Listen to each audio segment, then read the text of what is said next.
Hello and welcome back to another episode for Geography Lessons.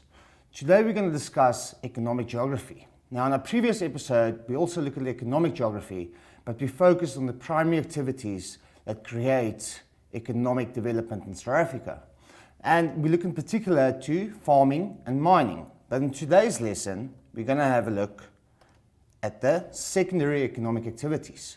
Now these activities involves the processing and manufacturing of goods. Now this is quite a very important sector to South Africa's economy. Now I'm going to give you two examples over here. The first example I'm going to use from a primary activity of farming and mining that we discussed in the previous lesson. Now if I take farming for example, let's talk about grape farming taking place down in the Western Cape. So basically what happens, grape farming takes place. What do they do with the grapes? They process it, making wine from it, and then we ship it away. So where the processing takes place and they take the grapes and turn it into wine, that's a secondary activity. The same involves with mining. Let's say for instance the primary economic activity is coal, and then what do we do with the coal? We process, manufacture it, and we generate electricity from it. Or in this case we use Sasol as an example, making petrol out of it. Now, if you look at the notes quickly, it involves the processing of the raw materials and manufacturing of goods. And we use this word industries for secondary activities. So if there's a industry involved, you will note that it's a secondary activity because the raw materials are being processed. Now, here's another example into farming, sugarcane farming.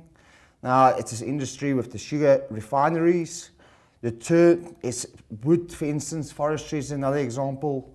The wood shavings are being used for paper. That's the processing of the wood to make another product.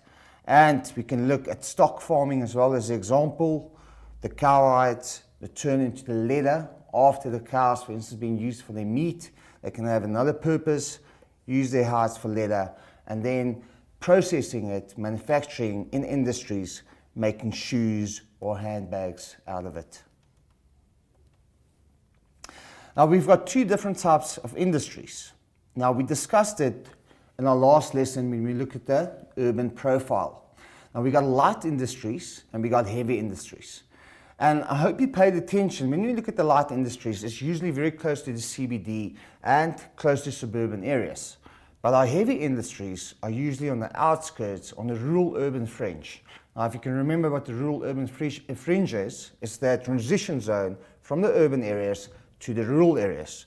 Now, if you just quickly look at a couple of examples, a light industry, it's like jewelry making, clothes factories, computer manufacturers, food and beverage.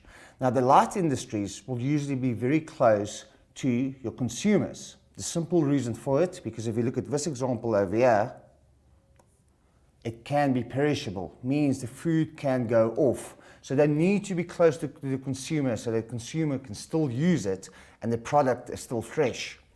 If you look at our heavy industries, for example, that's our power stations, iron and steel factories, motor vehicle factories, and paper mills.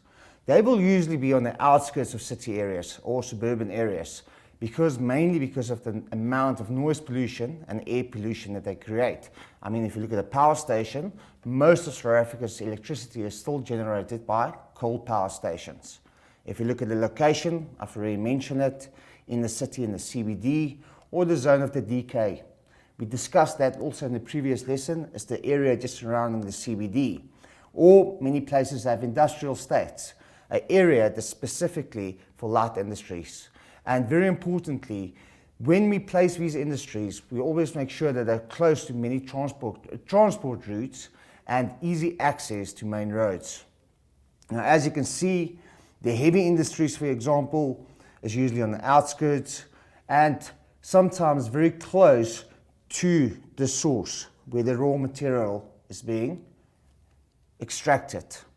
Now, as you can see with the light industries, the raw material that's being used is very small, maybe partially processed. For example, let's take the jeweler, for example.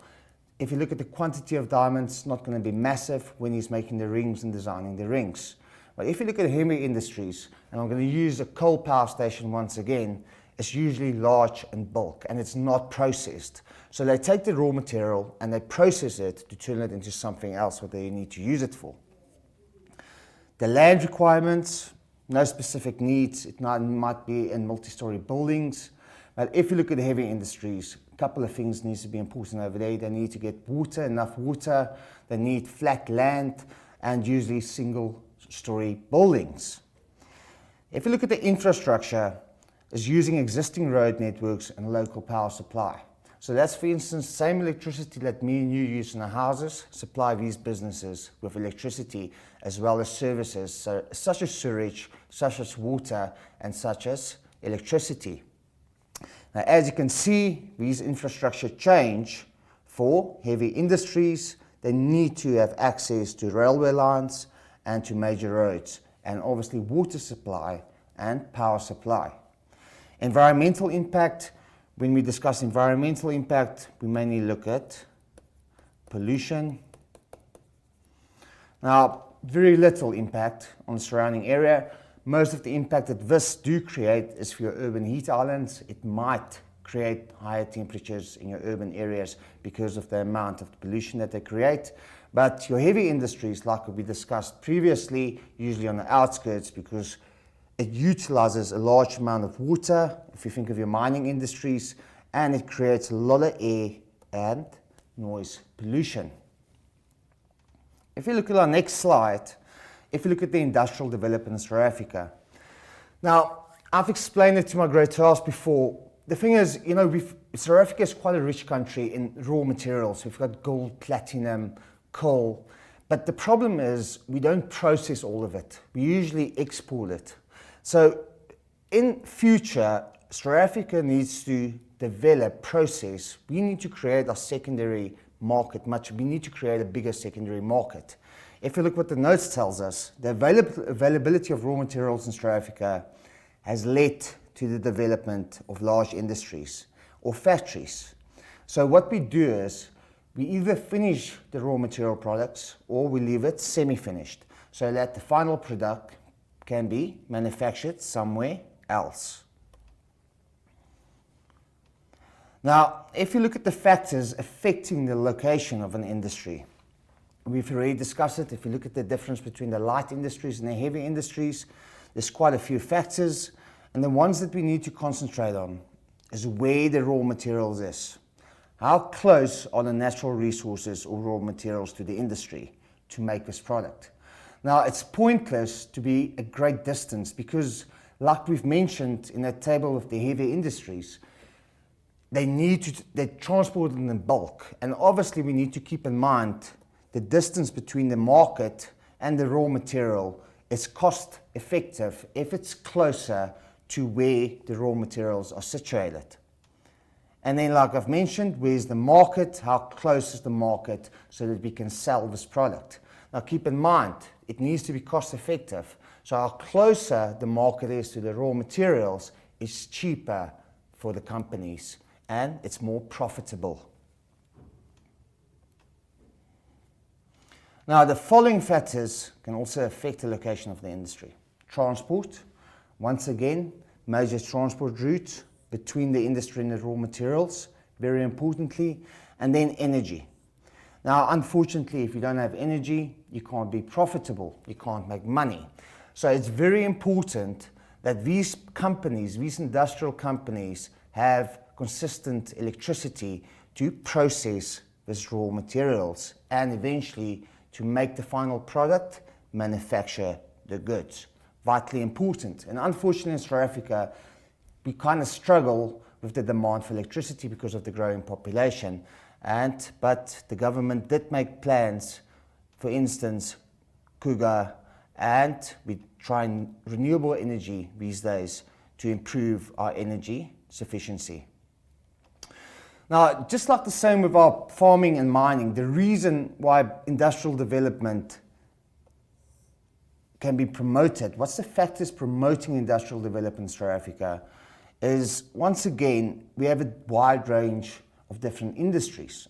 And with that, we have different many raw materials. So we can basically process many things from our raw materials.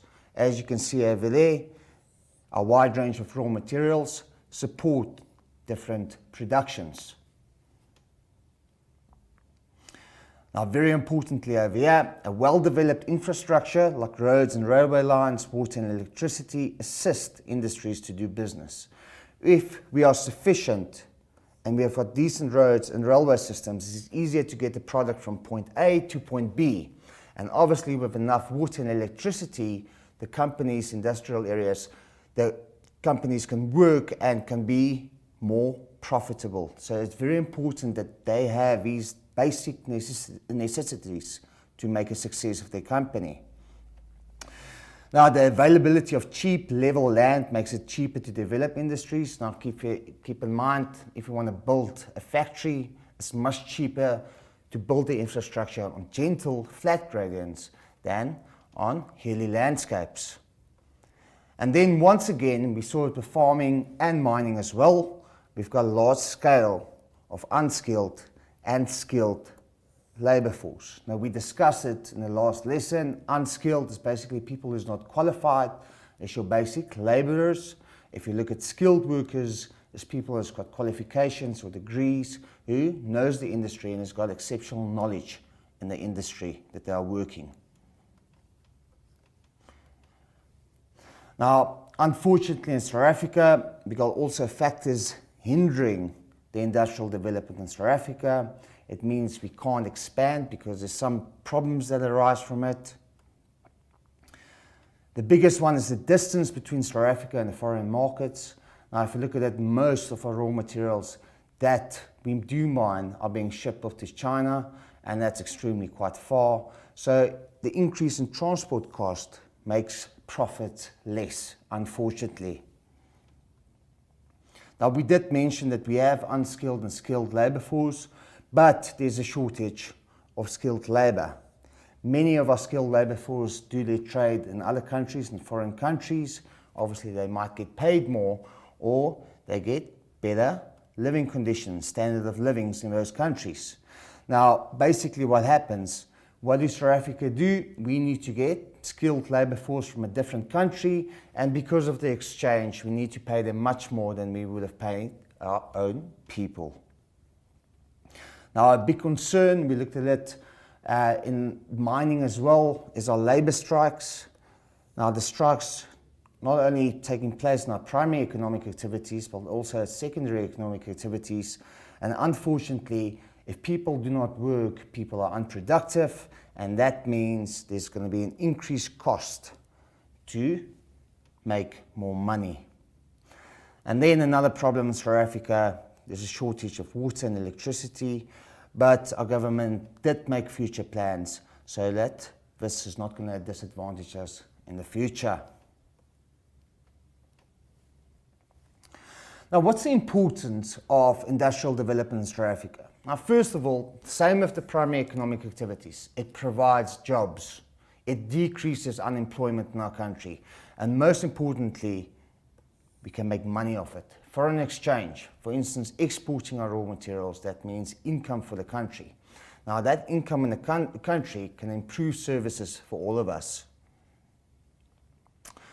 Now, as you can see over here, industries provide more and higher paid employment opportunity for the population and increase the standard of living for the population. Now, when I'm talking about standard of living, provide decent services. For instance, providing electricity, providing clean drinking water, and providing good infrastructure such as roads and railway lines and public transport necessities.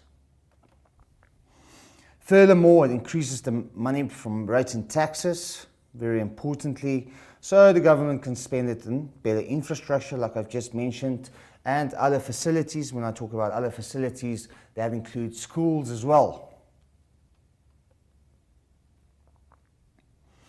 Now, the employment of people in these industries, especially secondary industries, it's more kind of skilled workers. So basically, if you do get employed by the secondary industry, the chances are very good that you're going to be taught a skill and you're going to gain experience. And at this turn, it leads to new technology. So it will make our unskilled labours, skilled labours. And at the end of the day, like we've mentioned in the first point, when I talk about other facilities, industrial growth will lead to the improvement in services and facilities. And that's basically looking after the population of the country. Now, South Africa have 4 main industrial regions in South Africa. Now, the first one is PWV. PWV stands for Pretoria Witwatersrand Vereniging, or in short, the Gauteng province. Now, it's the largest industrial region in South Africa. And later in this lesson, we're going to discuss the impact that this small area in South Africa have on our economy. Now, first of all, the reason why it's so successful, because it's got a large market. Most of your biggest markets are situated in the PWV Gauteng area. There's plenty of skilled and unskilled labor. There's many different kinds of raw materials surrounding the area. Well-developed transport routes. I mean, if you look at Gauteng itself, it's where the N1 and the N3 meet. The N3 travels from the PWV straight down to Durban, so it's easy access to the harbours over there. There's access to money. There's a lot of capital from banks and investors. If you look at Sandton for itself, a lot of quaternary activities taking place there, and a lot of people with money who wants to invest in industrial development. If you look at the kind of industries that we find in the area, it's usually chemical factories, iron and steel factories that we usually find close to Vereniging, like African Steels, food and drink beverage factories, and motor vehicles are situated over there. Now, if you look at the next one, and we actually concentrated that in 2007 in the final November exam, was the Durban Pinetown industrial area. Now, this is the second largest area. The simple reason why is because of the transport routes that we find between Gauteng and Durban. Now, these heavy industries have access to this transport routes, and it makes it easier. Now, very importantly, if you look at Durban, and we're going back to settlement, it's a break of bulk point.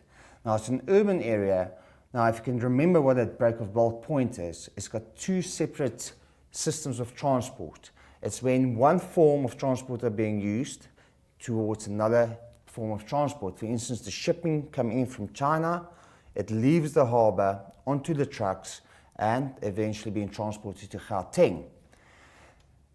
After the break, we will quickly continue looking at Durban Pinetown as the industrial area. See you in a bit.